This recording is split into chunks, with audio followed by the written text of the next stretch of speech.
evening. We hope you enjoy the racing. And on behalf of the UCI BMX Supercross World Cup, it's incredible to be here in Rock Hill, South Carolina. You want to watch the big screen on the far side as we get ready to introduce to you 10 of the world's best bicycle motocross riders coming your way here in Rock Hill.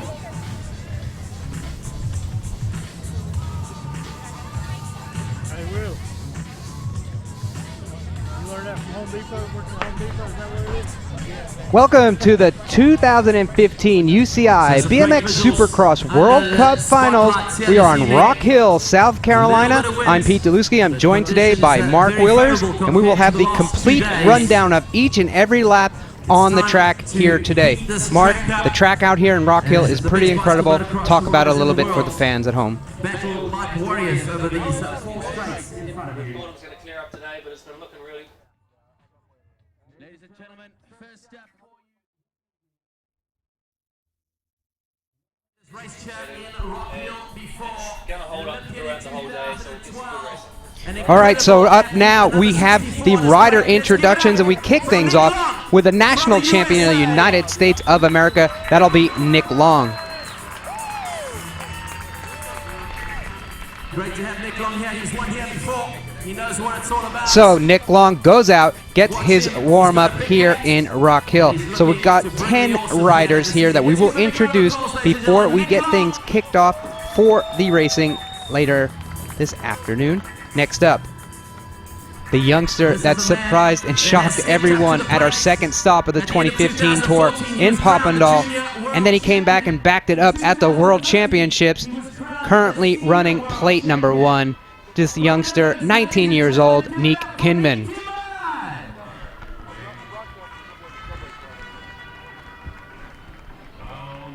So Nick has put himself very consistently through the top of these rankings this year in the elite men's class. His first season doing so, he went to Manchester, did not make the main event, but since then he's been on fire, and now he is in contention for that overall title in the 2015 season. It's going to be a good battle this whole weekend between him and Liam Phillips.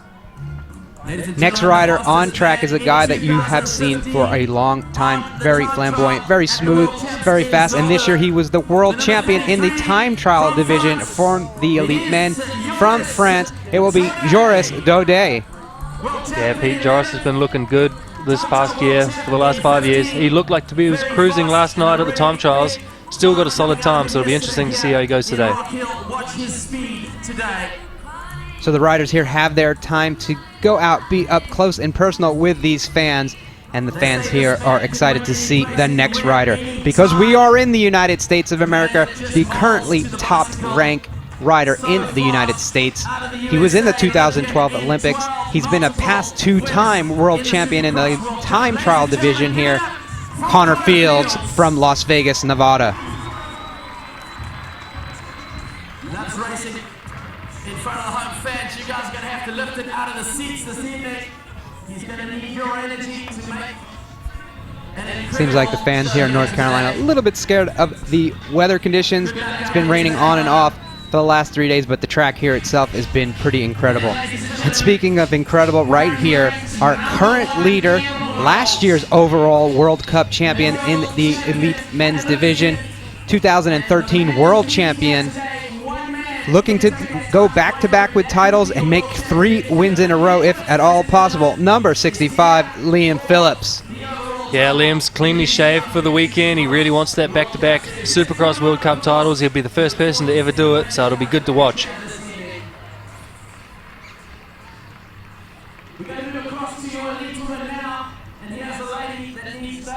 So now we'll move over to the women's division from the United States of America.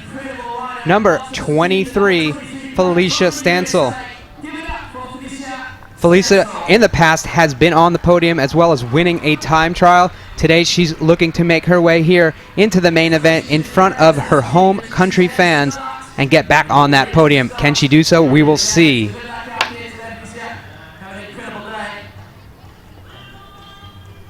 The next rider that we're going to talk about, you definitely know if you're a fan of BMX. last year's overall champion here on the UCI BMX World Cup circuit. 2013 world champion out of Australia, currently living in California, Caroline Buchanan.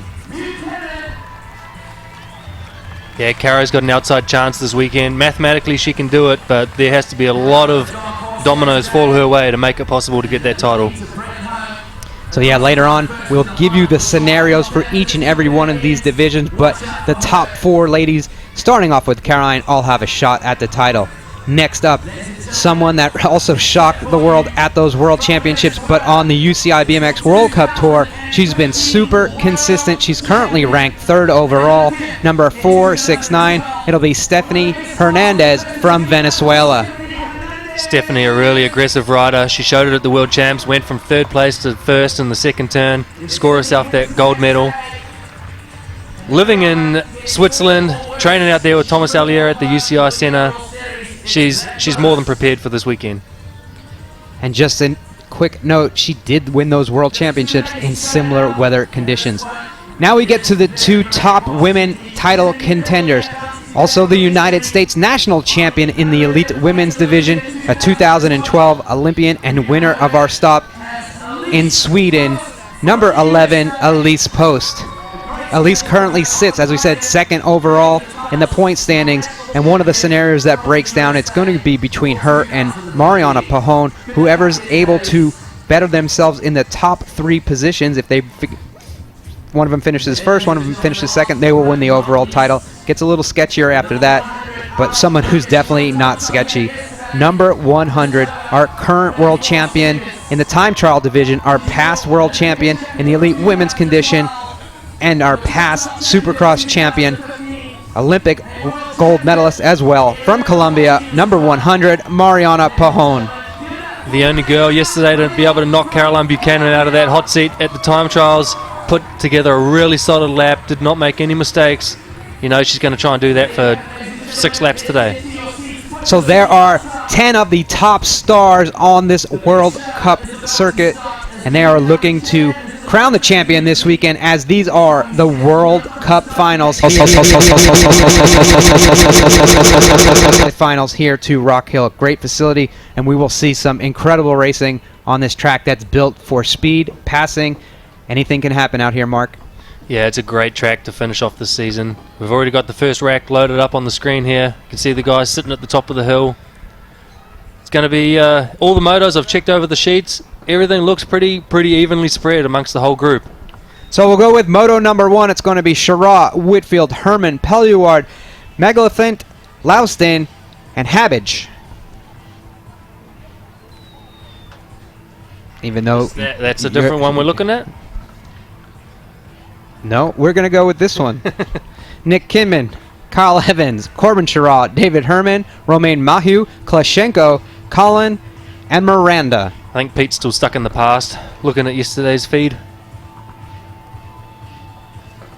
So our featured rider for this race will be Kyle Evans, in the shadows of Liam Phillips. One of the 2 GB riders we have here this weekend.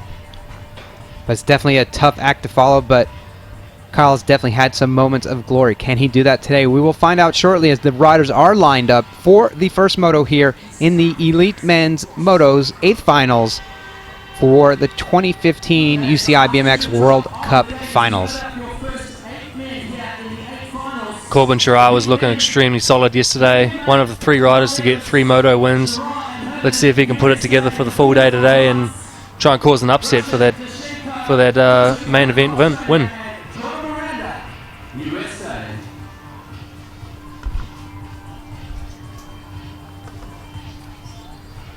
So let's get ready to kick things off for today's racing here in Rock Hill, South Carolina, with the riders loaded in the gate. Moto number 1, the first run here. Let's get ready to crown the champion here in Rock Hill.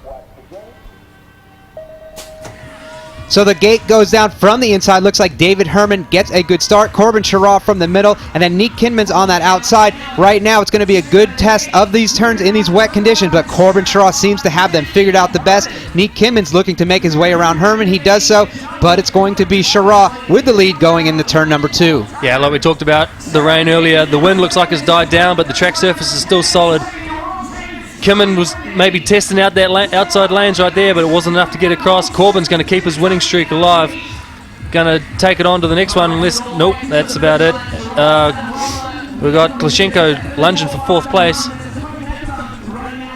So your results will be Sherraw, Kimmin, Herman, and Klashenko will be the top 4. So get ready for Moto number 2. Show you the riders on track. Sam Willoughby, Ronaldo Resende, Molina, Ferraro, Nihog, Viede, Yoshimura, and Furlon are the 8 riders lined up for heat number 2.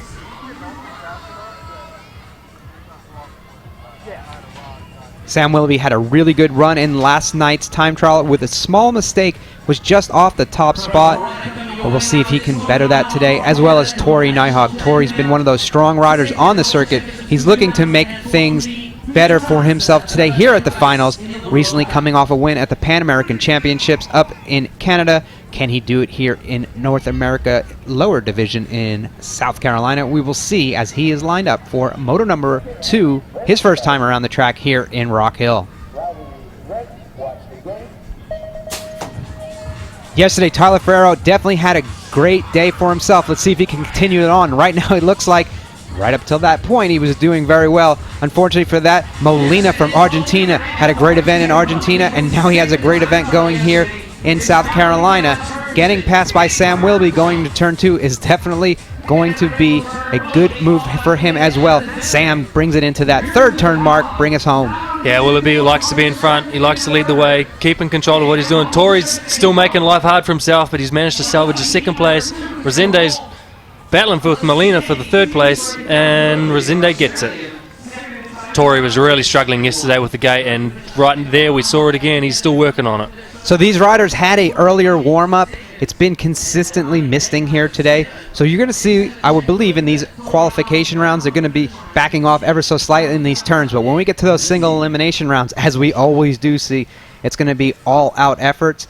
And right here you can see Tyler Ferrero on the inside had a good run going, just coming unclipped. But you can see Sam Willoughby put the power down around that track, made the move around, and went on for the win.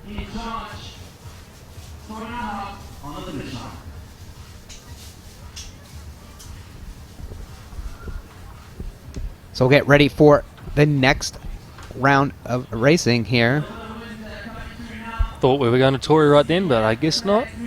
So actually, before we get to the next round, we'll get an interview with one of the riders in the finishing zone. Or not.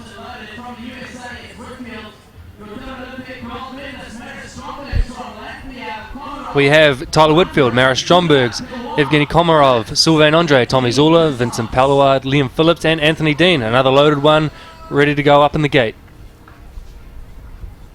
So our featured rider, Maris Strombergs, skipped out on Argentina, but he's here. He looked good yesterday. Didn't look his consistent self. Went out, had 2 good laps. One of the laps I definitely know he would like to have a redo, but today's where it's going to count.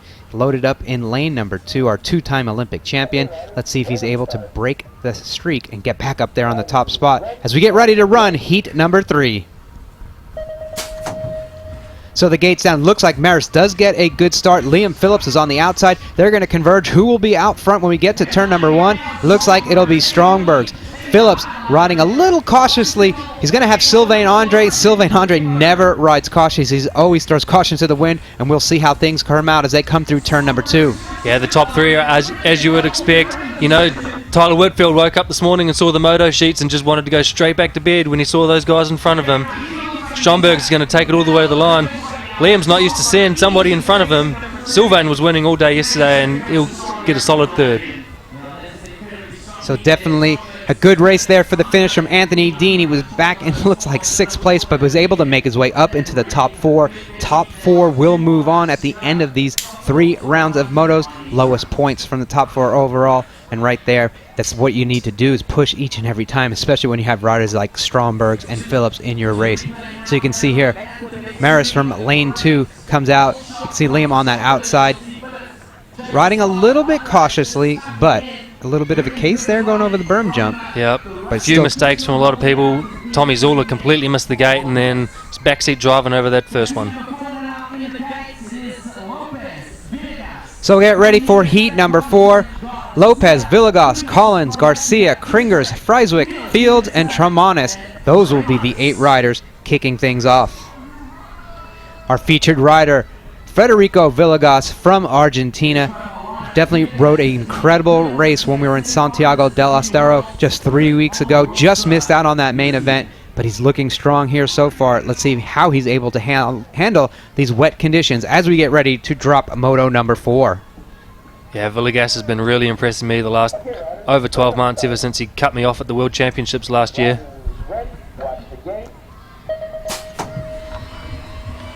So as the gate goes down, it looks like Connor Fields has an incredible start. He was starting back out lane 6 or 7, and now he's got his way out to the front, right in front of Federico Villegas, and then Jared Garcia, SBD. He's in that 3rd place spot, going over the berm jump into turn number 2. Yeah, you could see Connor looking pretty confident over that berm jump right there. He's got the Jet behind him, and then Team Latvia following up behind them. Logan Collins is at the back, struggling somewhere. Let's see if he can put it together today. He was hurting a bit yesterday, but the Jet's lunging for the line here, and I think Villegas got it. Yep. Yeah, those points are ever so important. Tremanis will come across the line 4th, but it'll be Fields, Villegas, and Garcia in the top 3. So you can see Fields just had a really good start, made his way across the track, and made his way to that finish line first. Villegas had himself a really good run. Let's get a word from him as he's in the finishing zone with Lauren. You've been getting extremely fast over the last 12 months. Do you think your time is coming? Oh, I mean, I'm working hard years ago, and I'm trying to grow as a rider. I think I've been doing it, so yeah, I mean, I think it's time for me to put everything I have, and that's the plan. Thank you so much. So Frederic definitely starting the day off with a really good result, 2nd place. He's looking forward to 2 more rounds making his way through the program. So we'll get ready with heat number 5. Ramirez, Turner, Upshot, Montenegro, Schmidt, Jones, Riccardi, and Daudet. Got a couple of the youngsters in here, Turner and Jones. There's Bodie, the featured rider. Got the podium at Sweden in front of countryman Sam Willoughby. You know, he's battling him and Anthony Dean amongst everybody else for that Olympic spot in Rio next year.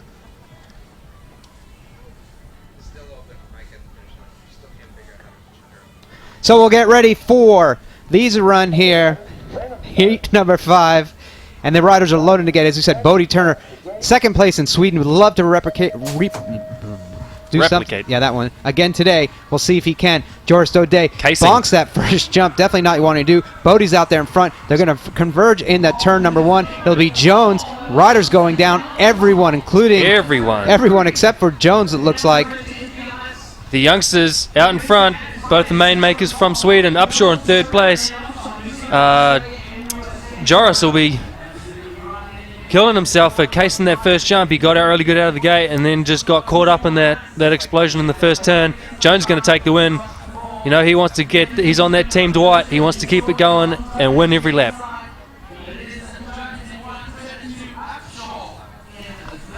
So coming across the line, Jones with that first Turner in 2nd, Upshaw in 3rd. We'll see who's able to collect themselves, get back up, cross that line. It'll be Schmidt with the 4th. Daudet looks like he comes across in 5th. But you can see right here, mayhem in turn 1, Mark. Yep. All of these guys, they're not going to show it. See Molina just catch Jones's back wheel into that first turn. 5 of them go down. And it's just the 2 youngsters out in front. Upshaw just doing his thing to get a 3rd. And then if you look in the background, all those guys are trying to scavenge as much points as they can. So heat number 6 up next. Sebesta, Blanc, Franks, Ezekiel, Sima, Campo, and Godet. Yeah, a lot of these guys have been impressing me. Alfredo, he's really turned it on. Not come out of nowhere. He's been around, definitely, but he's been flying. All of a sudden, he turns up at practice and starts cutting you off. You know he's been working really hard. So you can see the rain starting to come down a little bit more, and that may have been part of the reason for turn number 1 mayhem. But we'll get ready for heat number 6 as the riders are loading the gate. Here we go with the gate call. So from the inside, there's definitely going to be a good battle there from Blanc. And it looks like Sebasta getting on the inside. Sebasta gets on the inside. Blanc now, and Del Sol from Brazil is up there as well. Definitely a good battle here in the top 4, Mark. Tight race in the top 5 there, heading into the second turn. Renaud Blanc overjumped that triple into the first turn, nearly went straight over the bars. I spoke too soon and jinxed Alfredo. Got a bad gate. Blanc's found himself back in front. T-Bone, Tanner Sebesta, trying to nose manual a step up, working on his skills mid-race. Franks is going to hold on to that 3rd place. So Blanc comes across with the win. Sebesta with that 2nd place, and then there's going to be a photo finish in there for the 3rd overall.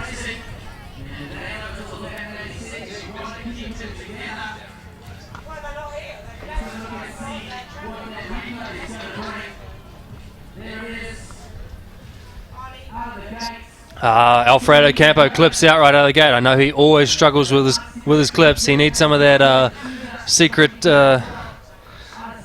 cuttings. Let's get a word from him and see what happened with Alfredo Campo during that lap. Alfredo, that wasn't the best of your laps. You've been extremely fast in the last 12 months, but what are you going to do to make it up? Oh, things that happen. Got on clip out of the gate.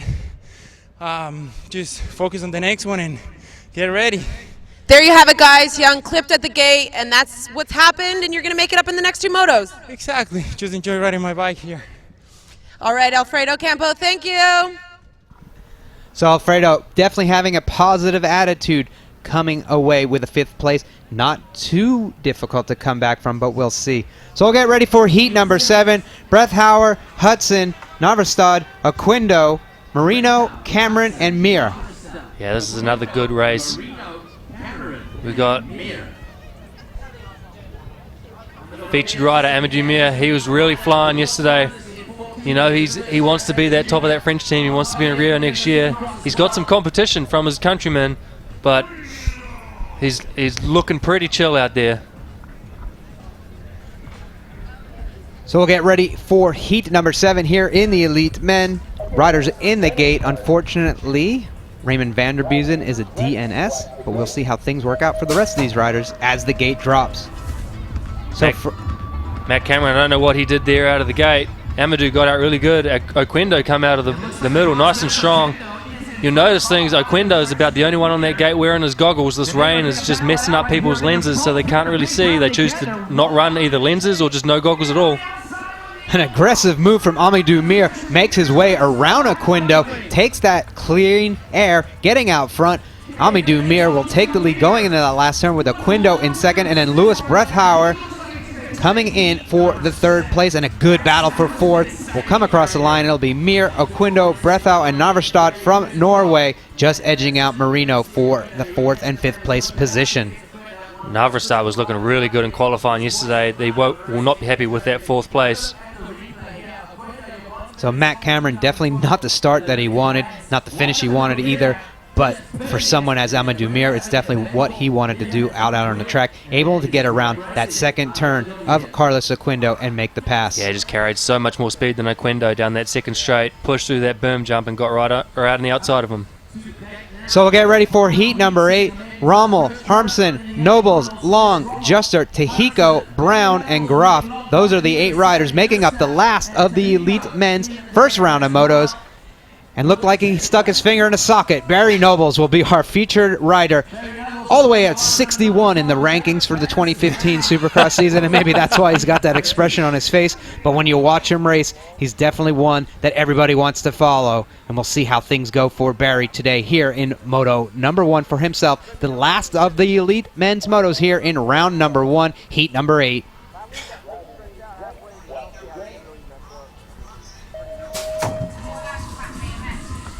So coming out of the gate, it looks like Nick Long has a definitely the best start out there. He's going to have a little bit of competition, and now he's going to get stuck behind Graf. Graf, another rider that likes these wet conditions. He's out in front. Nick Long in that second place spot, and then a good battle for third. We'll see how things work out from the top three, Mark. Yeah, clearly the drama about David Graf's helmet visor has not phased him at all. I'm sure we'll hear more about that from Lauren shortly. Nick Long with a manual bonk into that last turn. Nobles is struggling back there. He's made it out of motos. Come on, buddy. You got to get through to the next round. Juster is still really going good, fighting with Rommel all the way to the line.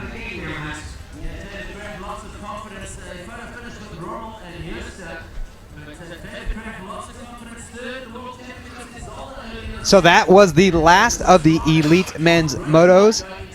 First round here for those guys is wrapped up, and we will get to see if we can get that information about that visor controversy from our winner. You see him right there making his way around Nick Long, David Graf.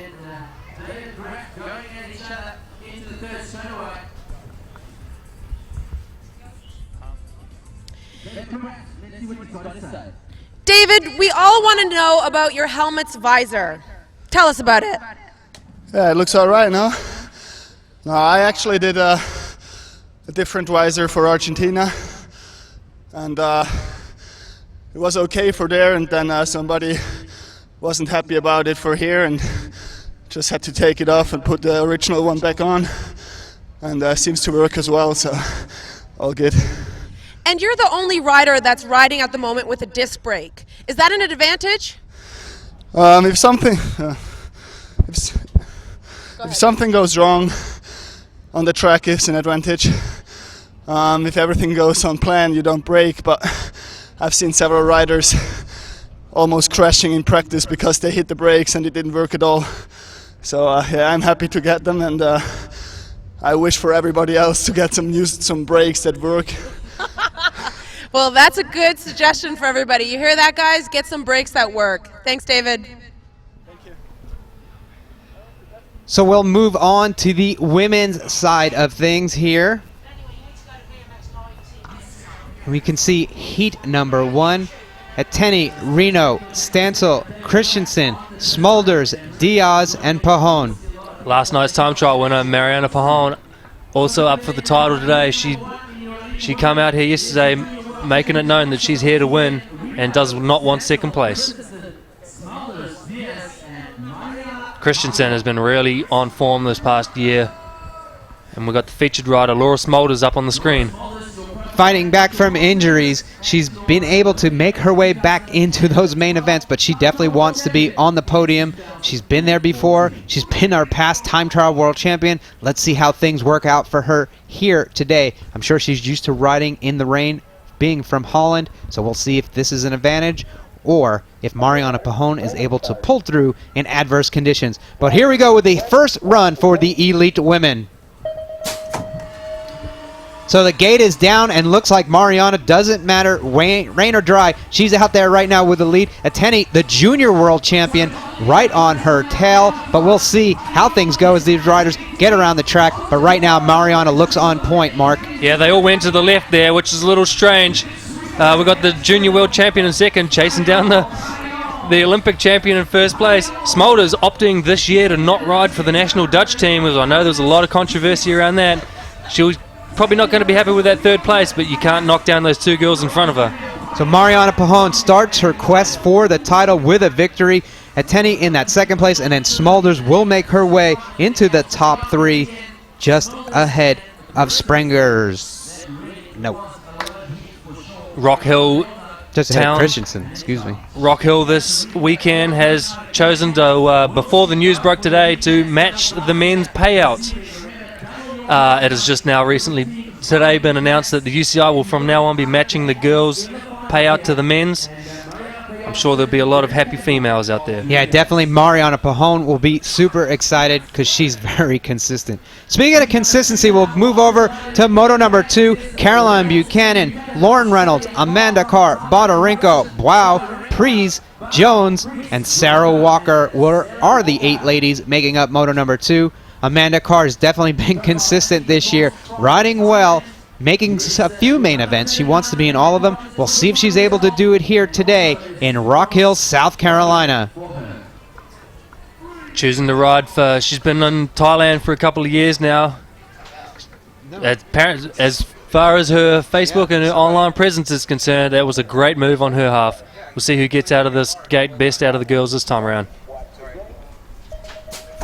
So the gate goes down, and so does Bodarenko. Looks like she hit the gate ever so slightly, but Caroline Buchanan makes her way out to the front. She's got a 4 bike length lead going into turn number 1, and behind her, Lauren Reynolds. She's going to be battling it out coming down into the second turn, Mark. Yeah, these girls are getting the same payout, but only half of them could get down that first straight. Caroline Buchanan just shows why she deserves it. We've got one of the Russians in second place, Lauren Reynolds pulling up that third. Priest is holding off Walker in fourth, and Walker just puns Bondarenko off the top of the turn. So coming across the line will be Caroline Buchanan with the win. Bois in second, Priest in third, Reynolds in fourth. Walker's held back to fifth.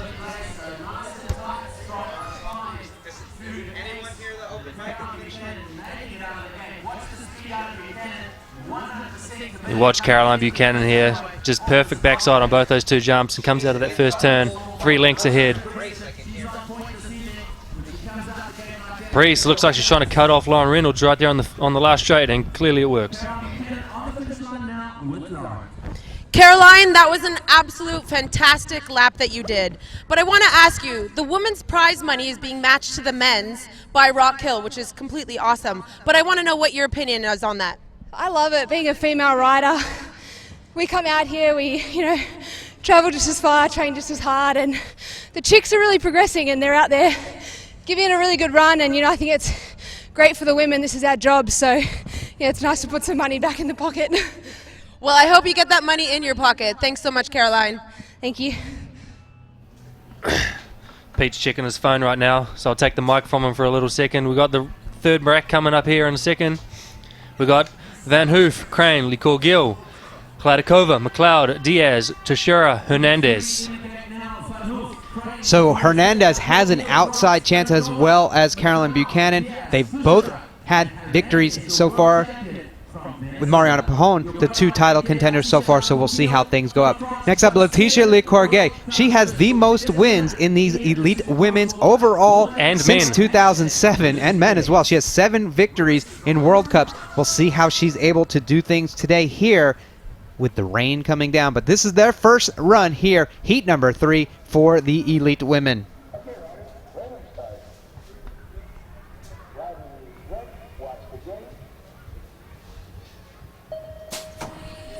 So from the inside, it looks like Brooke Crane gets a good start, but on that outside, it's going to be Stephanie Hernandez who's going to be able to make their way to the turn first. It looks like our current world champion, Hernandez, will take these ladies into the lead in turn number 1. Elke Van Hoof riding strong in that 3rd place spot, but Stephanie Hernandez doesn't mind these wet conditions. She's out there right now in front, Mark. Yeah, those 3 girls out in front, they earned that spot. They got out of the gate nice and clean. Stephanie come out of lane 8 and just put the hammer down and just got over those first 2 jumps really clean to get it come across in front of Crane, who's having a battle with Van Hoof to the line. Brooks trying to push her into the post and gets, photo finish. Not sure who got that one. So Hernandez comes across the line with the decisive victory. It is a photo finish for Crane and Van Hoof, and Crane will get the 2nd place. But you can see right here, Hernandez coming from that outside, Crane from the inside, but Hernandez will emerge turn number 1 with the lead. So just one more moto here for these elite women, but what a moto it is. Our other title contender here, Elise Post, she'll meet up with Delar, Sarova, Portier, Van Bentham, George, and Quinn Halla. Those 7 women will make up the last of the elite women's quarterfinal motos here today. So our featured rider is Marilee Van Bentham, coming back from injury as well. She wants to be back on that podium. We'll see how things work out for her as she's loaded in that gate. 8th year on the Supercross circuit. That's very impressive. I did not think she was that old. Clearly she's been putting in work for a long time. Notice a lot of these girls have their goggles on. Different tactics than the men. Let's see how things kick off for these women in their first round. Last of the elite women's racing here. Elise Post from the far outside looks to have a great gait on her hands. A little bit of a case there. She's not going to be able to jump that second jump, and that's definitely going to be a disadvantage for her. But for Quinn Halla, she'll make her way out into front. Now Post is back in that second spot, and Van Bentham in third, battling it out with Serova. Marcus is definitely a good battle here. Yeah, Quinn Halla, the only one brave enough to try and send that second jump, but you know Brooke's going to chase her down. That's why she's in the title contention, and Quinala's dropping back another spot. Silverova takes her over for second. If she's not careful, she's going to lose another one to Van Bentham. Danny George was struggling, did not get a good gate. So definitely a good race there for Elise Post. She had a little adversity to overcome, and she's going to need to keep that consistent to a minimum today because she wants to be out there battling it out with Mariana Pajón for that overall title. But you see right there, a little bit of a case. Not being able to jump number 2 puts her back, but her power and determination got her back into the lead and the overall moto victory. Yeah, I think we had some cases, some whip Wednesdays, some Mona ears. We had all sorts on that first jump, that one. So that is the final run there for the first run of motos here for the elite women. We will get back to the running order for the elite men here in just a few moments. Mark, what was your standout there from those rounds right there for the 4 groups of elite women? It was good to see the top girls. I know Elise made a big mistake on that first straight, but she countered it and pulled it back. So you know she's focused. They all want those wins leading into this main today. It's a mathematical. There's 4 girls up for the title, so it'll be interesting to see how it goes.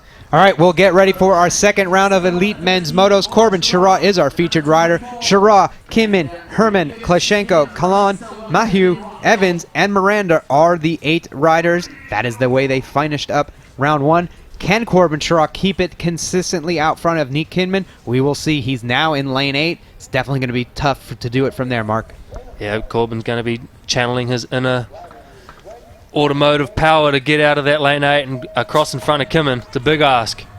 So the gate is down, and it looks like Kinman has a good start, but from the inside, Carl Evans is on the horses as well, but Kinman will be the one taking it out to the front. Now Sherrod's stuck back in third. Evans is in that second place spot, but Kinman looking smooth over that berm jump, Mark. Yeah, they're all looking pretty good. Komarov made a big mistake on that second pro jump. Had to pull up on that second one, but still managed to get through. Mahieu in 4th. He's been riding really good. Trying to back up his junior world title from a couple years ago to try and make it happen in the elite man. Corbin's going to lose his first lap of the weekend. So Kimmin comes across the line with the victory this time. Evans in second, Shara in third, and Mahieu will be our 4th place finisher. So Herman's one-piece cranks must have been hindering him to get last place. So you can see that start from Nick Kinman from gate 6. Definitely had the power, and then came out of that turn with definitely the spot you want to be. So we'll see if we can get a reason why David Herman went from a good result to a last place finish, as David's in our interview zone here at the finishing area. So Mark Willers tells me that you tend to overjump everything. Is this a bike setup thing? Yeah, I think my C-tube is way too long. I'm riding Darren Mitchell's old bike. We need to get my own geometry on these things. There you have it, guys. This tends to be an inside thing. I don't think we know what they're talking about. Thank you. David Herman's going to decided to take off his spin wheels and practice this morning. He's going to do some stand-up next week.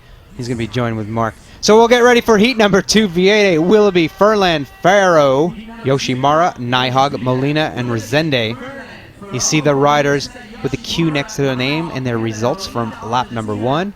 You see number 1 next to Sam Willoughby a lot of times. Can he be consistently through the day? And Ronaldo Resende, he had a breakout season 2 years ago. Last year, kind of quiet on the circuit. And right now, he's having the best day, I think, of his 2015 season. We'll see if he's able to put it together. But it's going to be tough here from lane number 8.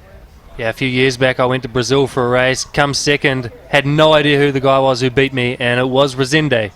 To see if Tori Nihal can get out of the gate for the 5th time this weekend. So the gate goes down. It looks like it's a good battle from the middle. Molina looks to be out in front. He's going to have Tori on his inside. They go into turn number 1. No one backs down, and Nijhag emerges with the lead over Molina. Resende is going to be battling it out with Viede for that 3rd and 4th place spot, but Nijhag has that lead out of turn 2, Mark. Tori finally gets a whole shot all weekend. We've lost, wait a minute, was Willoughby? Willoughby's somewhere shopping back for 5th place. Going to try and almost blast himself off the last turn. I'm sure he'll probably pull up for 4th place. Tori's going to get another win. Molina in 2nd, Viede 3rd, Sam 4. Yeah, so it'll be Nijhag, Molina, Viede, and Willoughby uncharacteristically in the 4th place He will not position. be happy with that, Pete. No chance of an interview from Sam after that lap. So you can see Sam right there. He was checking his chain alignment as the gate dropped, something he definitely would want to do. And then he was doing styles of the fans over the first jump. But being consistent and determined, he was able to make his way back from that 8th place starting spot to 4th overall. Definitely great run to make up for a bad start. So we'll get ready for heat number 3. Zula, Dean, Pelluard, Whitfield, Komarov, Phillips, Strongbergs, and Andre. This is a good stacked heat. We've got Sylvain Andre out there, some of the best calf muscles in the game. And if apparently he's good at walking on his hands as well. Part of the Amadou Mir challenge. Getting half naked, walking down the hotel on his hands in lane 8 next to Stromy and Liam. Everyone's getting forced outside. And we've got Russia in 6. These Russians have been really turning it on these last few months. I'm picking Dino to come out flying from lane 2. So here we go with the start for heat number 3 here in Rock Hill. The gate drops, and from the middle, Liam Phillips emerges, but as Mark alluded to, Anthony Dean's putting the power down from the inside, and they all are sucked up by Mara Strongbergs. Again, when he's on point, look out, and today he's got another lead after the victory in Moto number 1 for himself, but Anthony Dean's hot on his trail, down turn, out of turn 2. Yeah, Dino will be much happier with that start, that first half of the lap. Slotton would just about jinx him, just about threw himself over the bars on that roller.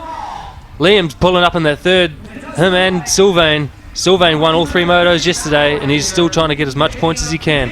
So it's going to be a photo finish for the 3rd and 4th place spot, and that's not what Liam Phillips wants to see. He's been off the last few races. He's won each and every lap out there, but today he's having a little bit of trouble. But Mara Strongberg's definitely strong from any gate at any time he starts, and he comes out of the turn with the lead. So we'll get a word here from the mysteriously quiet Mara Strongberg and get some scoop on how he's feeling today here on the Rock Hill course for World Cup number 5 in South Carolina. Maris, you decided to stay home and not go to Argentina to refocus. You're looking absolutely awesome out there. How are you feeling? Feeling better for sure. I mean, just wanted to come out and have fun. I think that's the one thing I was lacking the whole season. Just come out and enjoy and have fun. You hear that, guys? Don't forget to have fun. Thank you so much, Maris. Wanting to come out and have fun, and he turns up and it's pouring down rain and it's windy. And he still has 2 wins, so I guess that's always a good, it could be fun. a good time. So heat number 4, Kringers, Tramanis, Freiswick, Lopez, Collins, Fields, Villegas, and Garcia. Let's see if Collins can put it together. He's been looking really good this year. He's on the new team. He's got a new bike.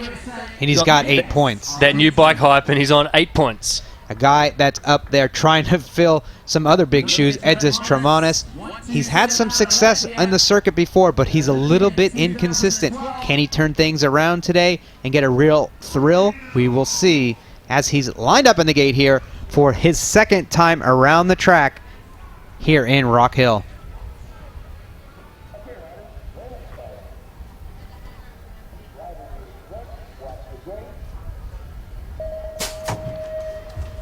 So as the gate comes down, once again, Connor Fields has a great start. He aiming out in front into the turn. He's going to have Tremanis just behind him, and then Logan Collins, who needs the points, is up there in that 3rd place spot, but Villegas is behind him, and he's hunting him down, Mark. Yeah, Villegas got up the inside. Looks like Jet's riding around the outside of him right now. Connor was about the only one that got a clean gate out of that rack.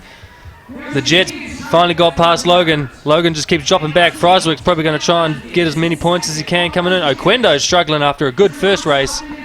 But the best race out there is the same guy who won Moto 1. It's going to be Connor Fields, Edzis Termanes, Villegas, and then Garcia will be able to battle it back up into spot number 4.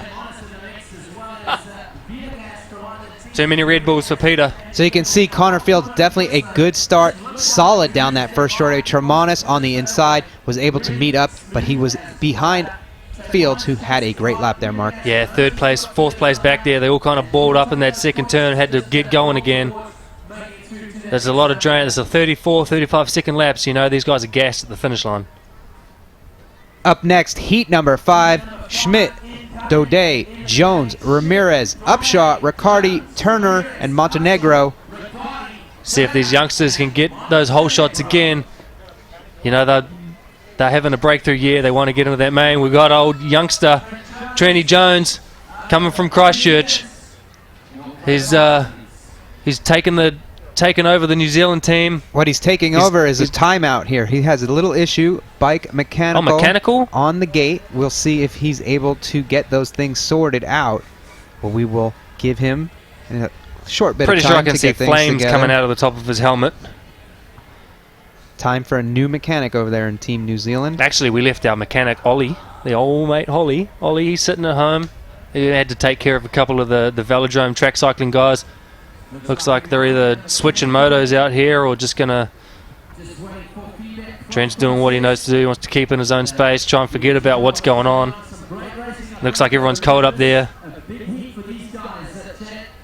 That's your buddy up there. And what could be... What's it like, Mark? You're getting ready to get in the gate and you have a flat tire. I don't know if that's the issue, and it looks like there is...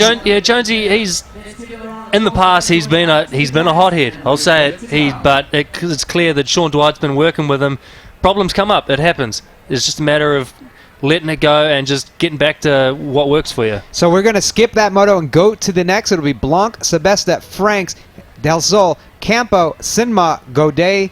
Those will be the riders in Heat 6. We'll come back to Heat 5 as a courtesy to Mr. Jones. But those are the riders here in heat number 6. Let's see if Campo can keep his feet on the pedals out of this gate this time. The rain's got to be messing with him. Nice and slippery on those platforms.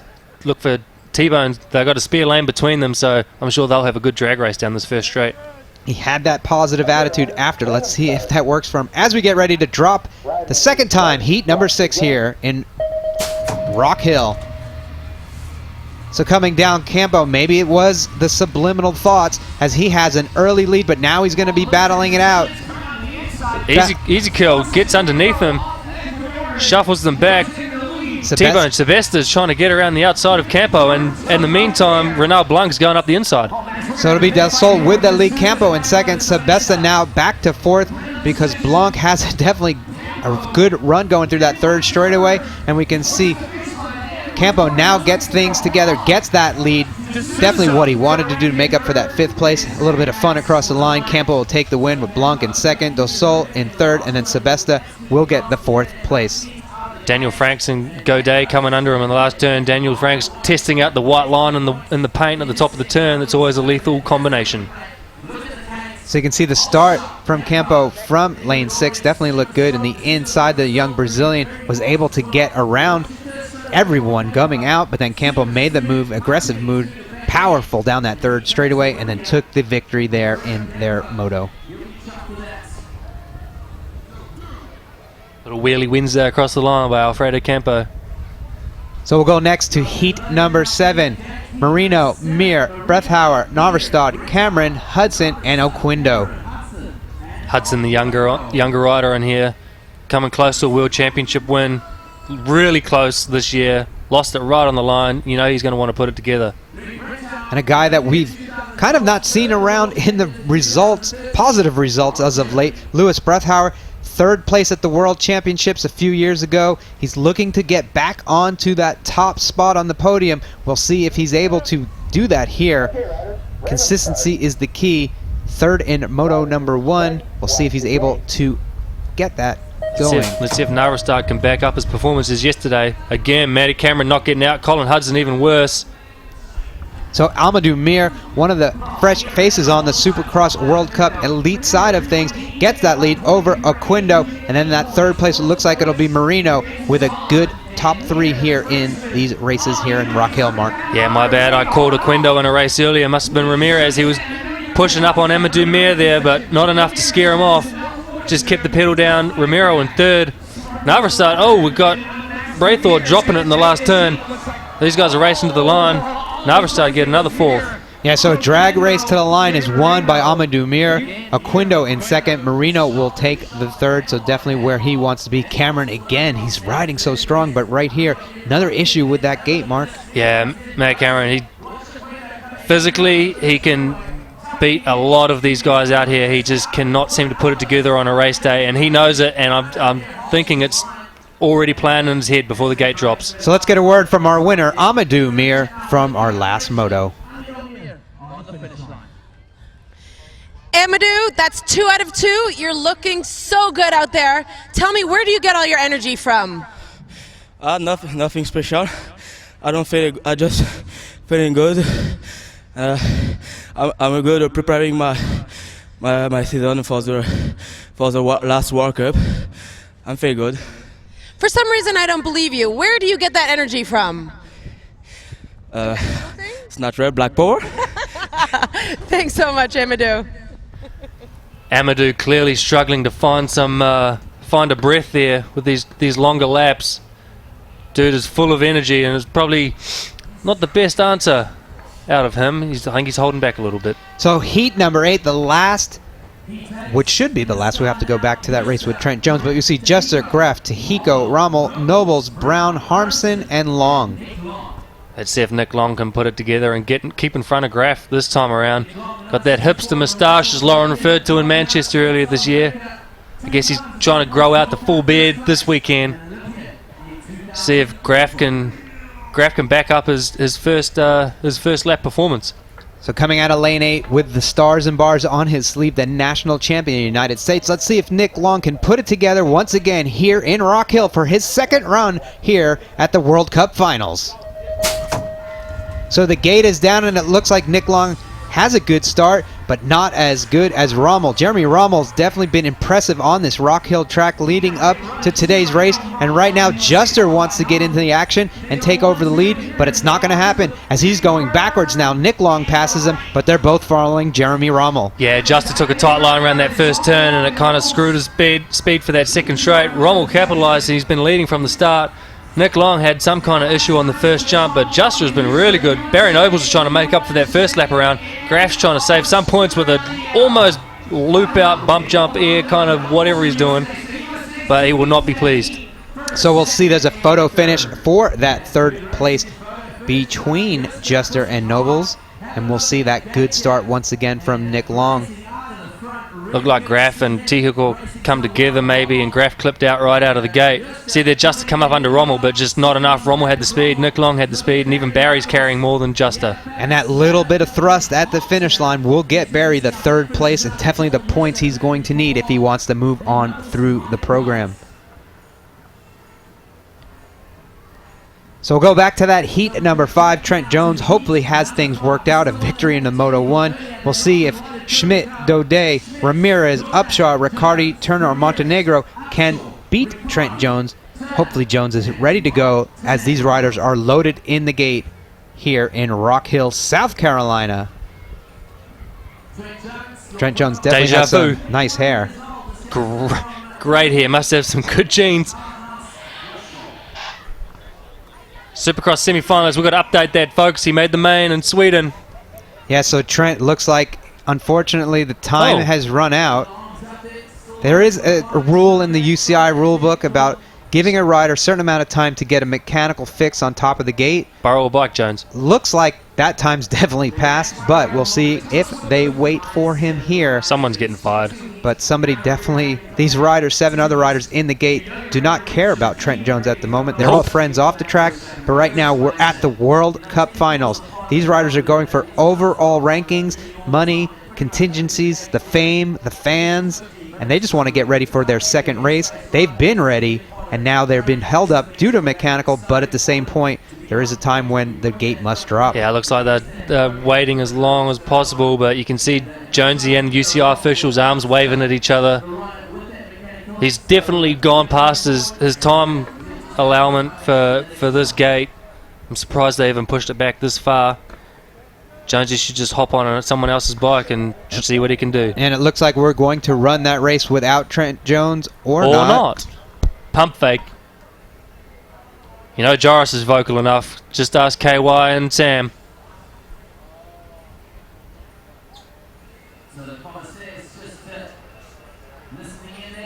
Sort it out, Jonesy. Come on.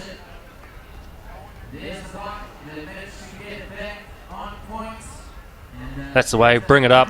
Then it looks like it's there, and just continue working on it. Keep everybody happy, kind of.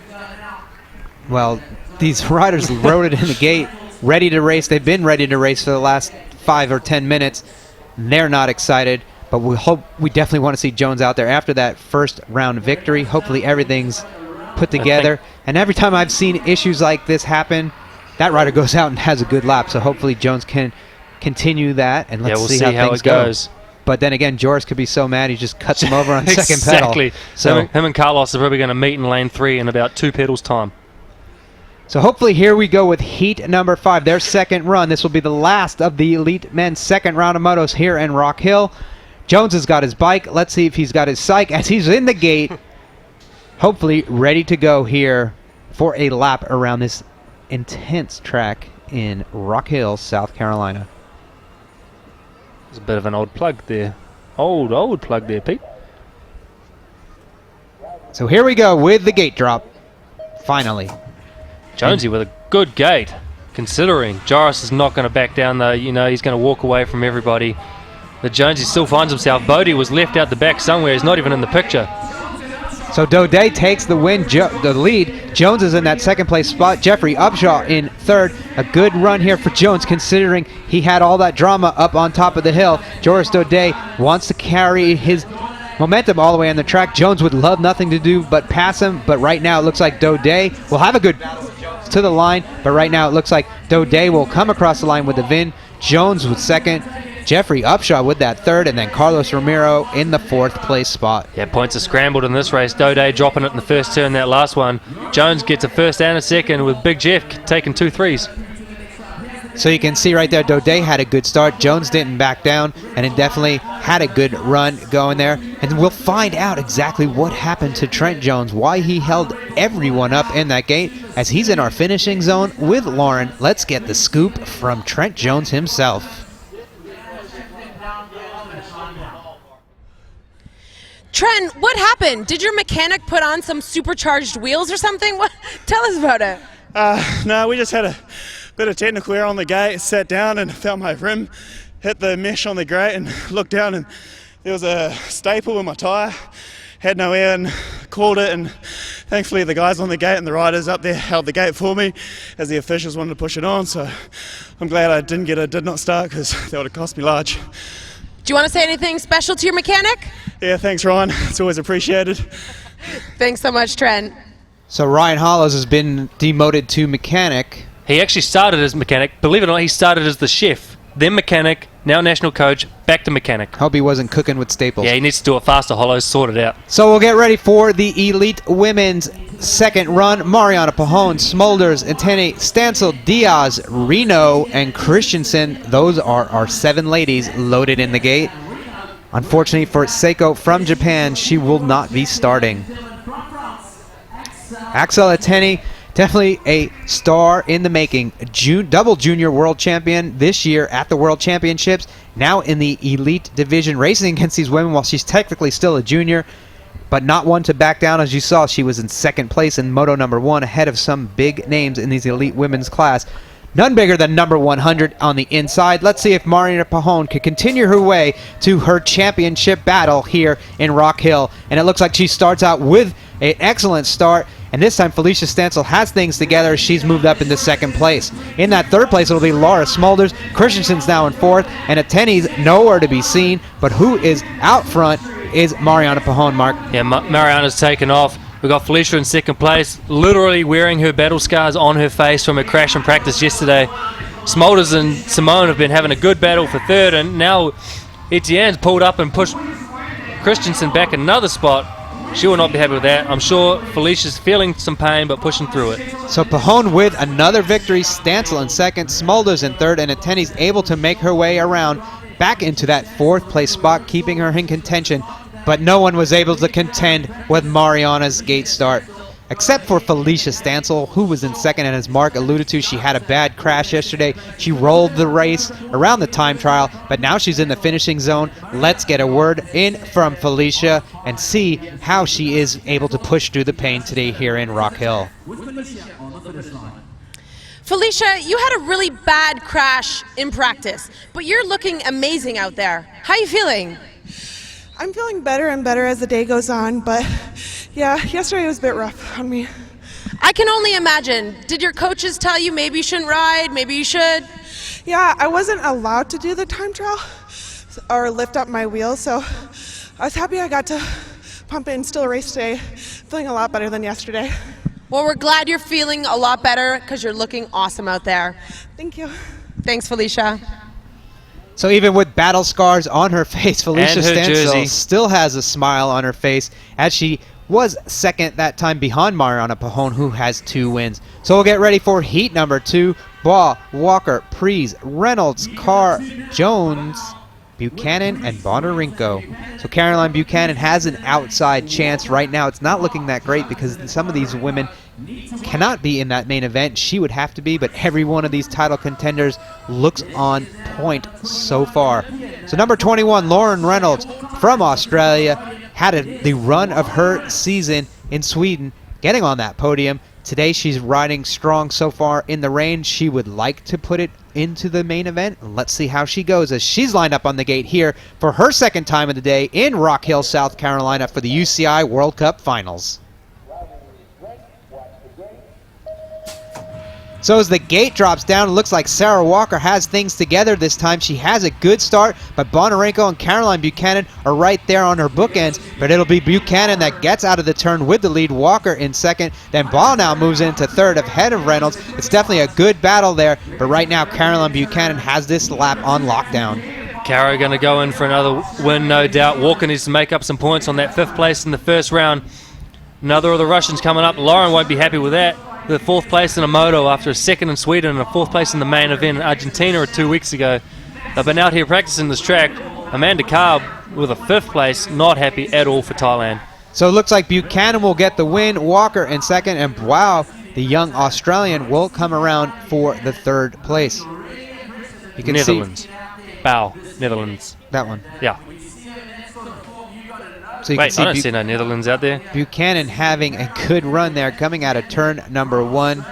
Definitely looking strong out on the track. Sarah Walker basically making up for a bad first moto, getting second, putting herself back in contention to move through in the program. So we'll get ready for Heat 3 of the elite women. McLeod, Hernandez, Diaz, Van Hoof, Lee Corgay, Tuckshire, Crane, and Holakova.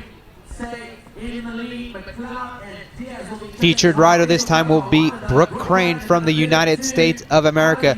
Always smiling, always happy to be out here, but what's going to make her happy is to put her in the main event here on her home country BMX Supercross track, one of the best in the world.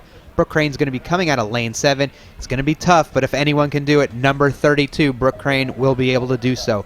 Let's get ready to see these ladies as they get their second lap around the track here in Rock Hill. So Hernandez looks like she tags the gate ever so much, but she pushes through it. Brooke Crane has a good start, but this time Melinda McLeod looking good. Tuckshire from Canada makes her way up into that battle for the 2nd place spot. She's going to emerge just behind Le Corgay, and now they're going to be a good 3-way battle. But right now, Melinda McLeod out in front, definitely where she wants to be. She has been inconsistent this season. Now she's looking stronger on the Rock Hill track, Marc. Yeah, Melinda McLeod, only the one rider getting down that first straight smooth.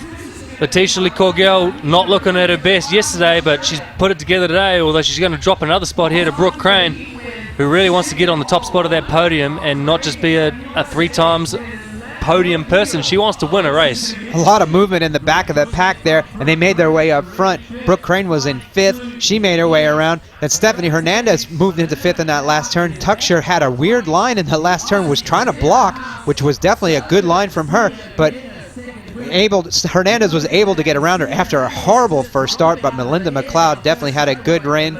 But Brooke Crane made her way to 2nd. Let's hear her. She's the first one in the interview zone with Lauren. Brooke, you've been all around the world, and this is the last stop. How is it racing in front of your home crowd? It's great. We've been traveling a lot, like you said, and just having a 5-hour flight versus a 20-plus hour flight is nice, and it's always nice to be in front of the home crowd. Is the rain affecting you at all?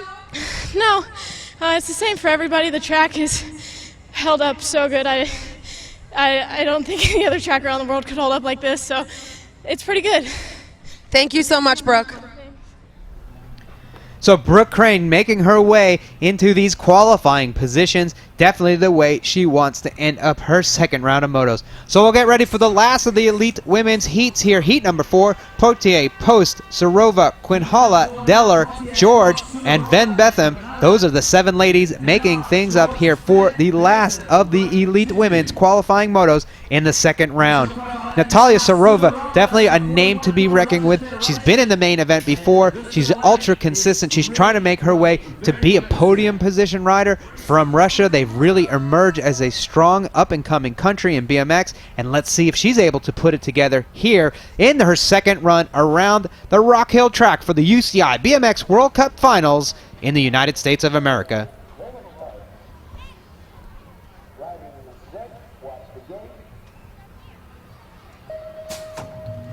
But when you're next to Brooke Crane, it's definitely going to be difficult, and Brooke puts it together this time. She gets down that first straightaway flawlessly. She moves into turn number 1 with the lead, and there's going to be a good battle between Portier, Sarova, and Van Betham, Danny George. It's definitely a stacked moto, but Elise Post looking strong out there right now with the lead. She's in contention for that title. It's going to be between her and Mariana Pajón. They've both been riding super strong, and we'll see how things work out when they meet up later on after these qualifying rounds. Sarova able to get around the rest of the crowd into that 2nd place spot. So it'll be Brooke Crane with the victory. Sarova in 2nd. Danny George makes her way into that 3rd place spot. Van Betham in 4th. Potier slides all the way back into 5th.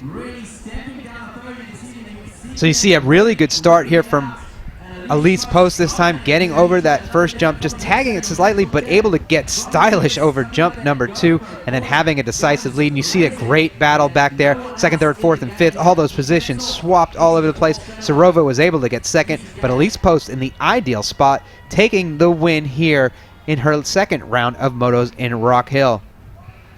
So now we'll get ready to go back to the heartbreak round for these elite men. This is the last time for these riders to be around the track, and we'll get things kicked off with Kinman, Shara, Evans, Mahu, Miranda, Kalan, Klashenko, and David Herman. The Q next to the name mean those riders have these low points coming into this 3rd round, and this will be the decider. Right now, Nick Kidman, he has 3 points overall. He looks to make it clearly through. He's going to have a consistent lap to do so, but we expect that from our young world champion, and as he's loaded in the gate this time from the inside, definitely a little bit of an advantage. He's been starting on the outside, but he's up for that title. It's usually these races where mistakes are made, but after this, it's going to be single elimination. But right now, Nick Kidman, 3 points, looking good to move on. Corbin Shaw next to him has been riding strong as well all day. They're the top 2 ranked riders overall, but let's get ready to drop their gate for their 3rd round here in Rock Hill. So from the inside, it looks like Nick and Kyle Evans will be battling out. Corbin's off the back ever so slightly. It's going to be tough because you have Klashenko, Romain Malhu up there, and on this wet track, you definitely don't want to bump bars, but no one to be bumped with Nick Kinman as he's out there with the lead coming into turn 2, but Evans is on his tail now, Mark. Yeah, Kinman's having the greatest year of his life. He probably thought winning the junior world title was good. No, it doesn't get much better than this, buddy. Kyle Evans trying to hold on to 2nd place. Klashenko for Russia trying to hold off Corbin Sherrar in that last turn, and Corbin drops another spot to Mahu. So it'll be Kinman, Evans, Klashenko, and Mahu. That's the way they wrap it up, and the overall riders moving on will be Kinman, Shara, Evans, and Klitschenko. Those 4 riders will make their way into today's quarterfinals, but you can see from the inside Kinman having a strong one, but Kyle Evans surprising a lot of people, holding the pace with him, looking really strong. He's moving on in the program. Corbin Schraw just off the back ever so slightly, but 2 impressive results leading up to this makes him push through in the program as well. Clearly Herman's bike setup's not working for him. The one-piece cranks and the old school seat post, too long. So there is your official results, the qualifier for the top 4 riders. 5th through 8th, their World Cup season is over.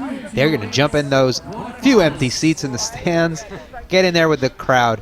So we'll get ready for heat number 2. It'll be Nijhag, Resende, Willoughby, Molina, Furlan, Yoshimura, and Viede. You see, Willoughby still has low points after that horrible second lap, but he's definitely going to make it back. And it would be horrible by his standards, not anyone else's. He's definitely one of those riders usually going in the 3rd round with low points. Right now he's got that focus going on top of the gate, clearly wanting to do better here in Rock Hill. Willoughby's looking to shake and bake out there. He's not happy with that first round win. All he wants is a first place. It doesn't matter if it's 2nd, 3rd. If you're not first, you're last. Nijhag will start from the inside. Resende's next to him with Willoughby. Let's see who has the good start. And it looked like Molina had a good start. He's going to be right next to Willoughby, but Willoughby had the best start of them all. Coming into turn number 1, Tori Nijhag never, ever backs off, and he gets his way into 2nd, right ahead of Molina. A strong-willed rider, but not as strong as Sam Willoughby at the moment. Willoughby with the lead going into turn number 2, Mark. Willoughby looking really in control, opting not to jump the triple today like he did in the time trial yesterday, but Tori's going to pull up on the outside. He's not going to be able to do much from out there unless he cuts down. The turns are a little wet to try and lean on those tyres. Molina in 3rd place, Resende in 4. Sam's going to get that win and good qualifying time through to the next round. Yeah, so definitely the run Willoughby was looking for. He gets it this time, so it'll be Willoughby, Nijhag, Molina, and Resende.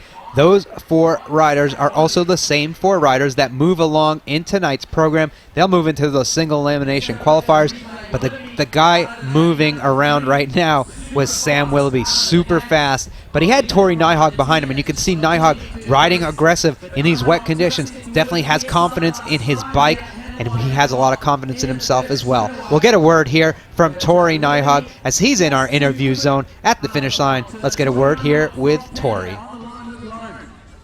Tori, you had some trouble with the gate yesterday. What was going on?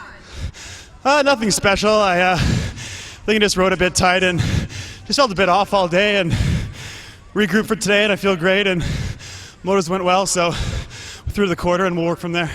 Well, that sounds like a pretty good game plan. Thank you so much, Tori. Cheers. So Tori Nijhag moves on in the program. He's the top qualifier in that rack, so it'll be Nijhag, Willoughby, Molina, and Resende, your top 4 qualifiers. Yesterday, that good run for Tyler Ferrero, unfortunately for today, is going to end, but definitely a confidence booster to make his way through the program, but not as good as the one for those top 4 riders. So we'll get ready for run number 3. Phillips, Andre, Dean, Strongbergs, Pelluard, Karmarov, Zula, and Whitfield. Definitely a stacked moto here, Mark. Yeah, it's looking like Sylvain Andre has to finish about 6 places less than Pelluard if Pelluard manages to win. So I think these top 4 are pretty solid unless we have some spontaneous combustion out there in this weather. Speaking of solid, it's going to be Liam Phillips, who's been solid all season. 3 out of 4 race wins, leading the points, looking to go back-to-back in the championships, but first he's got to make his way through the program. But let's see, he has low points right now. Let's see how, actually he doesn't have low points, Strongberg says, so see if he's able to get around Maris this time from the inside. Liam looks to be a little bit better on point. Maris is strong, but when you're on that inside, it's definitely a slight advantage unless you're out of focus with the camera. And then you come into turn number 1, and Phillips takes the lead. Stromberg's in 2nd for the first time of the day. Sylvain Andre behind you. It's definitely these top 3 guys that are been out front looking great all day, Mark. Yeah, these 3 have been killing it all day. Dino's still managing to hold on to that 4th plate despite a pretty rude lap so far. Doesn't have any threat behind him, but these 4 are going to carry on through to the quarterfinals here in a minute. So this time we'll have Phillips taking the lead, a photo finish between Andre and Strongbergs at the line, Dean with the 4th, Whitfield in 5th, Pelluard in 6th. So we can tell you that moving on in the program will be Strongbergs, Phillips, Andre, and Dean. So you can see this good start from Phillips this time on the inside, but it doesn't matter where you put Mara Strongbergs. He's always strong down that first straightaway, Mark. Yeah, it's good to see Liam come out of that lane 1. The first jump lip is a little bit kicky in lane 1, so for Liam to be able to push through it like that and keep in front of these guys that were next to him, that's pretty impressive. So impressing the crowd out here, making his way, trying to get into that main event so he can win the championship title. Liam Phillips looking strong right now, and he's made his way through the program, along with Mara Strongberg, Sylvain Andre, and Anthony Dean. As strong as those riders were in that 8th final, when we move over to the quarterfinals, it's going to get even tougher for those guys, so we'll see how things work up. Next up, heat number 4. Fields, Garcia, Tramanis, Villegas, Freiswick, Collins, Kringers, and Lopez are our 8 riders getting ready for the race. And this time our featured rider from the United States of America will be Connor Fields. That's right, again, another rack full of guys with low points. The same 4 riders getting top 4 in the last 2 rounds. They're all going to be pretty safe, but they all want to get that good time so they get lane selection when it comes quarterfinal time. So in the inside will be Connor Fields, number 11. Next to him, Garcia. They are currently 1st and 4th in the overall points. Can the Americans come through on home soil? We will see soon as we get ready to drop the gate. So once again, it looks like Fields has an impressive start. Molina has been on fire as well. And now Garcia is trying to get in the mix. But it looks like Tramanis is up in front as well. But it'll be Fields, Villegas, and then in that 3rd place now Tramanis. And it looks like Garcia not where he wants to be. He has to get in the top 6 to qualify through. And right now it looks like that's where he's at. Yeah, Villegas in second. More than a few bike lengths behind Fields. Krigers it's now Tramanis in 3rd. From the 2nd turn to the 3rd turn, they considerably changed places. The Jet going to hold 4, and that'll be how they cross the line and transfer through to the quarterfinals. So Fields, Villegas, Tramanis, and Garcia are the top 4, and they are the top 4 riders in points, and they will move on, unfortunately, for Freiswick, Kringers, Collins, and Lopez. Their day is done. Hopefully we can get a word from Collins, hopefully. But Connor Fields, a strong run each and every one of these laps. 3 victories around the track today, flying around the track here in Rock Hill. He's been one of the riders that spent some time here before the World Cup, and it looks like things are paying off today with 3 victories in the 8th final Moto races for Mr. Fields. So we'll get ready for heat number 4, or we'll give you the official results from heat number 4. Fields, Villegas, Tramanis, and Garcia are the ones moving on in the program. Next up, heat number 5, Riccardi, Montenegro, Daudet, Turner, Jones, Upshaw, Schmidt, and Ramirez. See if Bodie Turner can get out of his own way, out of the gate this time. We've got the featured rider, Joris Daudet, 2011 World Champion, 2010 World Supercross Champion, so he can put a full season together. Let's see if he can put it together today. And he's our current time trial world champion. Right now he's just focusing on the gate. We're glad to see Trent Jones is up there with staple free. We're ready to go here with the riders for heat number 5. So as the gate drops again, Jones and Daudet have good starts. Daudet once again just edges Jones out going into turn 1. We'll see if he can keep it up through turn 1. Jones dives underneath them, and they're going to have a good battle down that 2nd straightaway. And it looks like Jones is going to get ahead. And will they converge in turn number 2? Looks like Jones just edges out Daudet going into turn, Mark. Yeah, you can see Jones pulling across to the right-hand side of the track and leave no room for Joris to make sure that inside line and try and blast him off the top of the turn. Bodie was struggling out of the gate again, getting cut off between Joris and Jones, but managed to hold him to 3rd and hold off Molina. So it's going to be a good battle for that last qualifying spot here, but it looks like Jones, Daudet, Turner, Montenegro, Upshaw was on low points. He finishes up 5th, but overall it looks like it'll be Jones, Daudet, Turner, and Upshaw all qualifying through to those quarterfinals. Definitely a good start there from Jones and Daudet. Good drag race down that first straightaway, Mark. Yeah, Jones has really been working on it. He wants to get out in front. He knows there's less trouble once you're in the front, but you can see him here, gets a wheel in front. Oh, they're going to cut us off. Gets a wheel in front of Joris and just wants to shut him down. Doesn't want to take him out, just wants to slow him down so that he can't lose the lead into that 2nd turn. Things won't be so friendly when we move into those quarterfinals. And there you see the official results of the riders qualifying through. Unfortunately for Montenegro, Ramirez, Schmidt, and Riccardi, their night is over. So we'll get ready for Heat 6. Campo, Franks, Godet, Blanc, Sinma, Ezekiel Del Sol, and Sebesta Those are your riders, and this one will be a good battle for that 4th, 5th, and 6th place finish overall, because you can see Renault Blanc, he has low points right now, but Ezekiel, Franks, and Godet are all within striking distance, Sebesta as well, of qualifying through, so it's going to be a consistent run. Blanc has been the most consistent rider so far. Campo was on fire in Moto number 2. We'll see how things go as the riders are loaded in the gate here for their 3rd time around the track in Rock Hill for the UCI BMX World Cup Finals. So the gate goes down.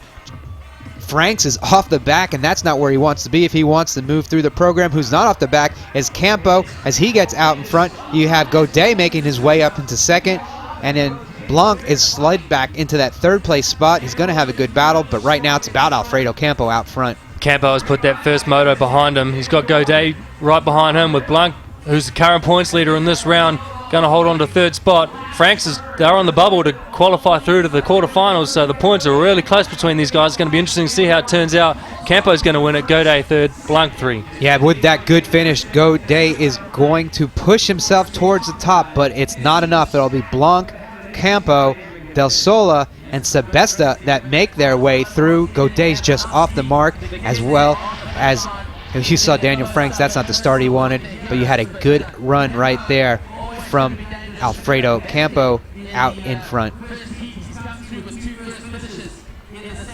So we'll have an interview here with Renault Blanc, being the lowest qualifier points, making his way through. Let's hear from him in the finishing zone. Congratulations, Renault. You made it through to the next round. How you feeling and what's your game plan? A little bit tired now, but we have a little break and I will give all that I have to make it to the semi and maybe the main event. What are you going to do to get your energy back during the break? Just having a nap and I don't know. You are not going to have a nap. Are you kidding me? Good luck in the next round. Thank you very much. So we just have 2 motos left here in the last run of the Elite Men's qualifiers. You see the official results. Blanc, Campo, De Souza, and Sebesta make their way through. Definitely a good run from Tana Sebesta. Godet, he had a great run there, just wasn't enough. Unfortunately for Franks, that bad gate cost him a lot. So we'll get ready for heat number 7.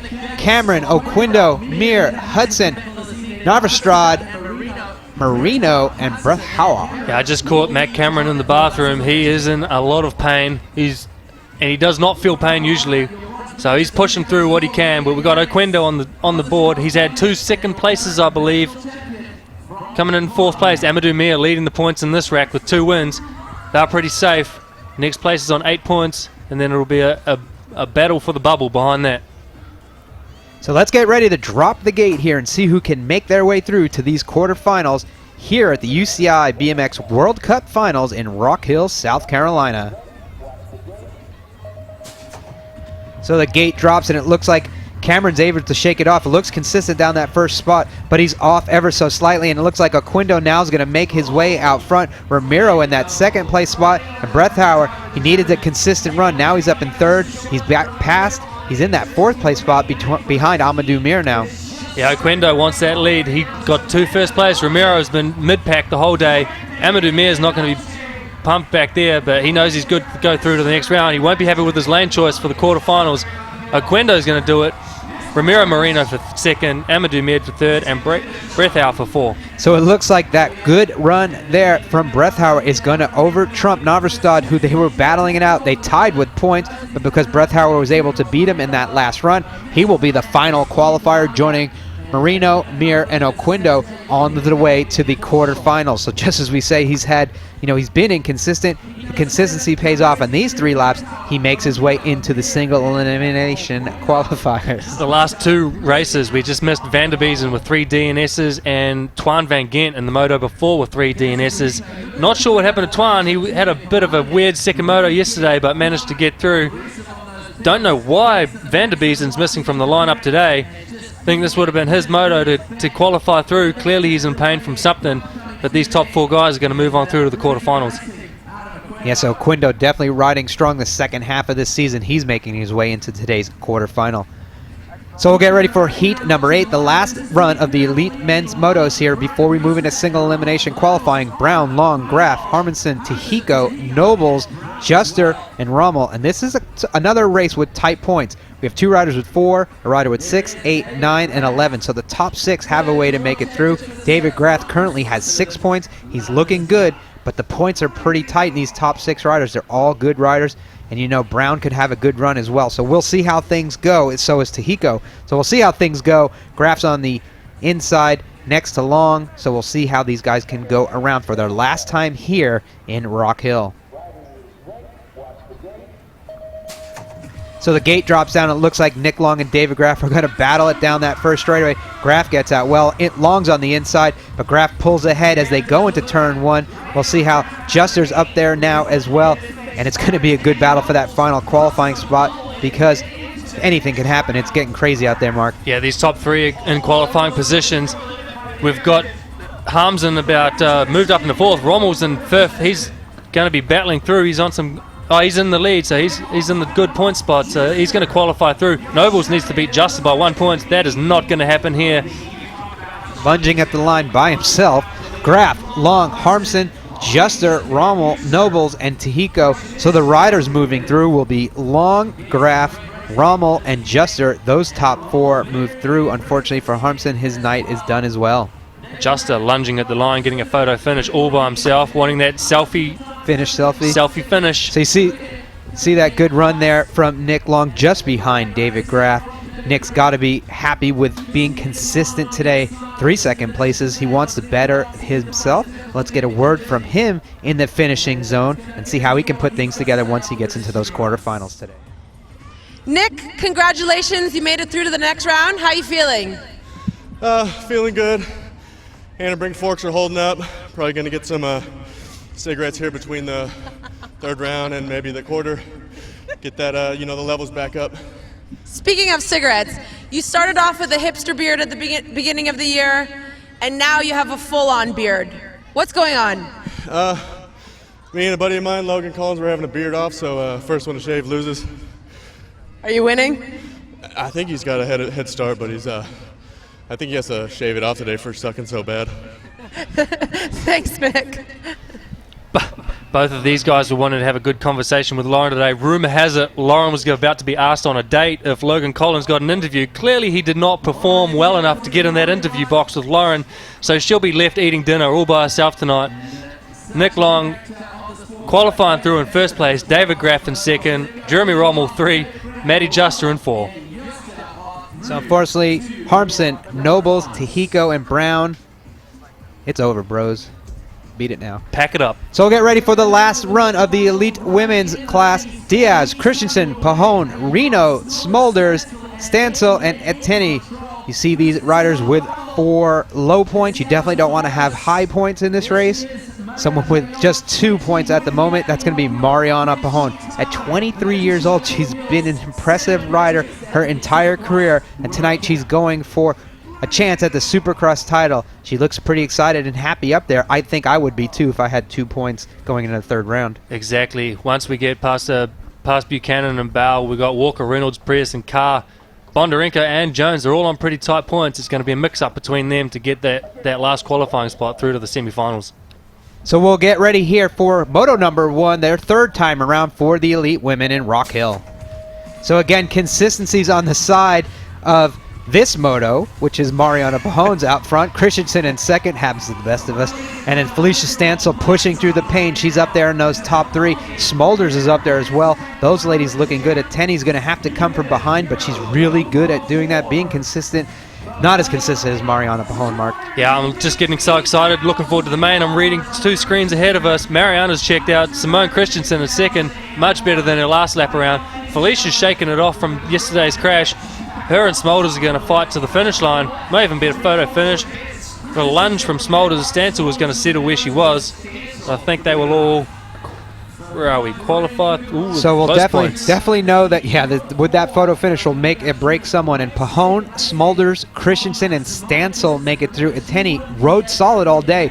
3 riders with 11 points, but Christensen and Stansel beat out Eteni for that last qualifying spot. Diaz Reno and Seiko, high points, their night's done. But right there, Marina Pahon, her quest for her Supercross title continues on. She has 3 points. She's made her way into those quarter semifinals for the elite women. So Pahon, Smolders, Christensen, and Stansel, they'll all make their way into tonight's semifinal. That's the first half of one of the women's semifinals. We'll see who they meet up with as we get ready for heat number 2 with Jones, Bondarenko, Walker, Buchanan, Prees, Carr, Wow, and Reynolds. Definitely, as Mark was saying, there's some tight points here. I've covered it, Pete, already. Well, they already forgot it was so long ago. So Reynolds and Prees and Carr. But right now, Carolyn Buchanan commanding the night with as well as 2 first-place finishes. She's confident, she's careful, she's calculated, and she's cautiously What else she got? awaiting Keep it going. for this incredible gate start. She's got 2 wins here. Consistent. Bell with probably a second and a third, I'm guessing, from the points. See if Rachel Jones can get anything going out of lane 1. She's got that inside lane. Really needs to get out clean and put in a good performance. So the gate goes down, and who else goes down out front will be Carolyn Buchanan. A little bit of a battle from Sarah Walker, but as we've seen before, Buchanan's able to separate herself from the pack, entering and exiting turn number 1. Bow's up there now, looking for a good battle with the 4th place rider, but right now it's all about 1st place. Carolyn Buchanan out front with Walker in 2nd. Cara wants to keep these top points down. Mathematical chance for the title today. Big long shot. Walker in 2nd place. Nadja Priest in 3. We've got a fight between Lauren Reynolds and Rachel Jones. Everyone lunging for the line for that last spot. Yeah, definitely not where you want to be battling it out for that last place spot, because it looks like that was the decision maker for Reynolds not making it through. It'll be Buchanan, Walker, Bow, and Prees. Those will be the top 4. Unfortunately for Laura Reynolds, that little bit of her countrywoman who already had 15 points decided just to get ahead of her at the line, and that's going to keep Reynolds from moving on in the program because she would wind up tying points. But let's hear from Sarah Walker, consistent tonight, making her way through the semifinal.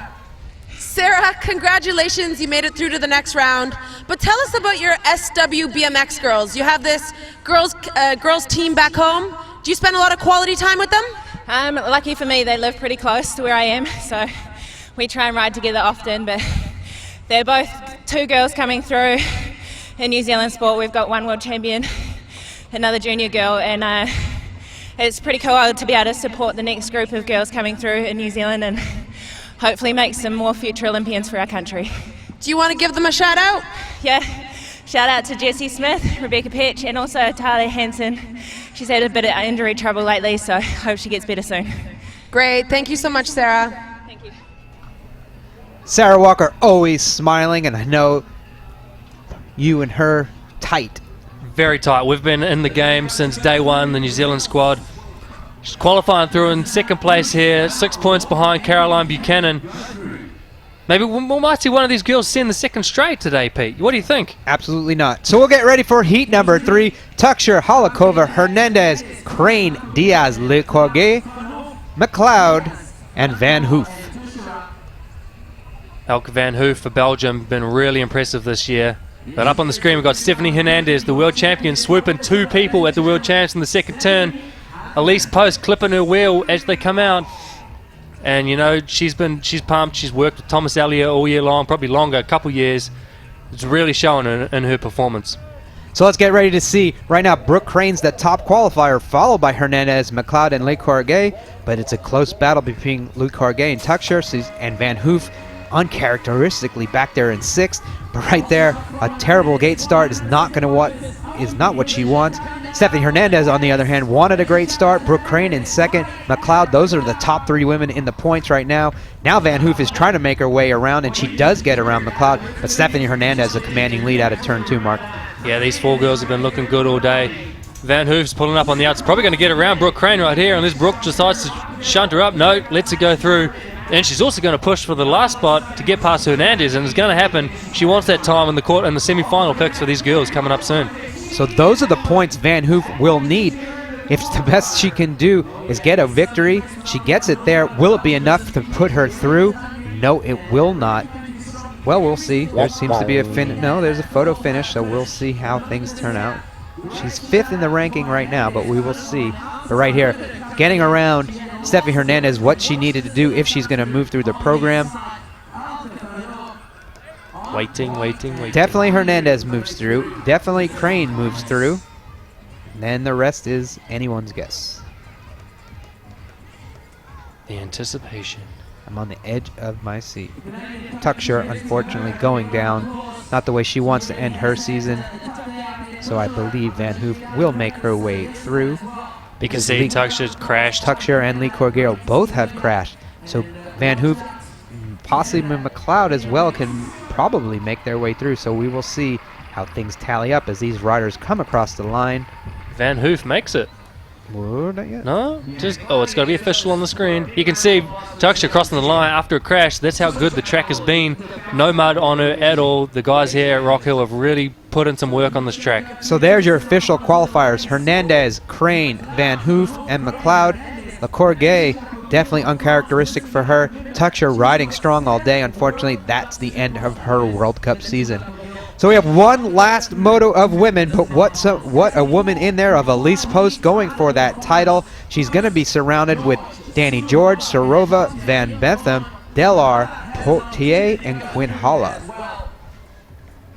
So Elise Post, our featured rider, as we said, she's going to be battling out for the championship of the year. Winner of one of the stops. Right now she just wants to make her way into that main event and have a chance to go head-to-head with Mariana Pajón.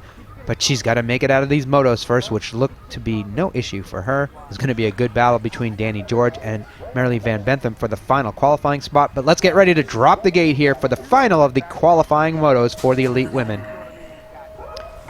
So from the inside, looks like the two riders from the United States had a good run. It was Elise Post, Danny George, who looked to be in second, and who's right behind her? The girl she has to battle, and now she's in front of her. So Van Bentham and Danny George, they're going to battle all the way around the track, but no one's going to be even close to Elise Post.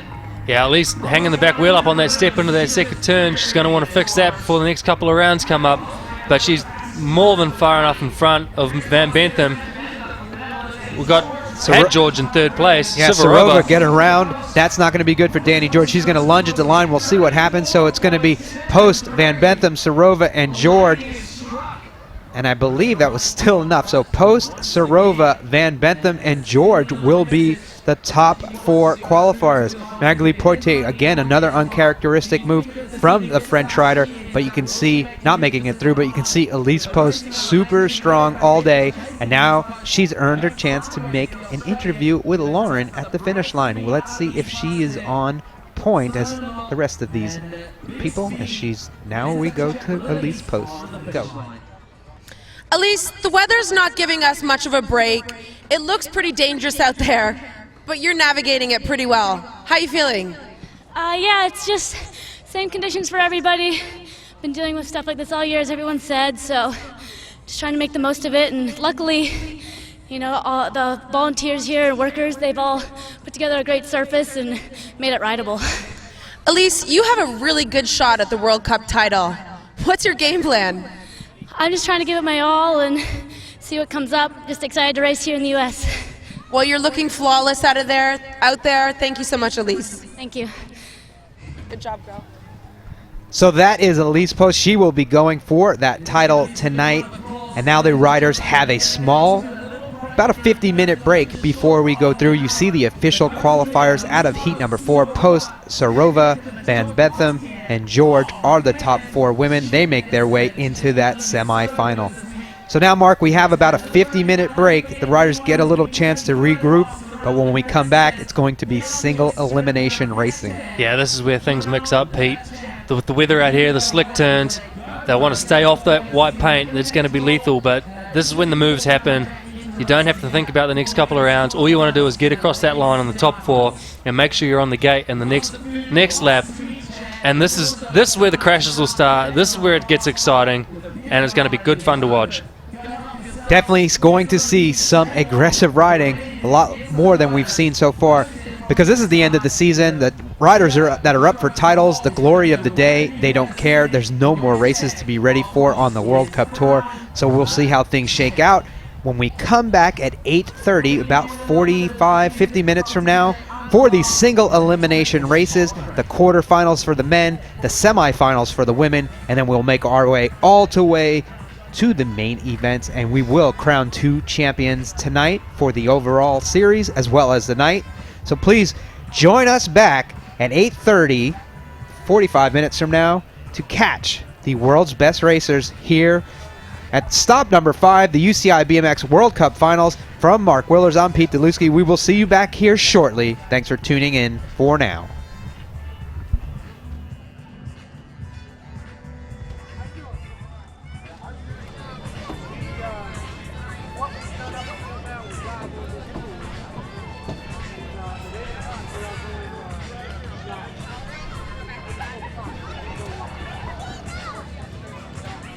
I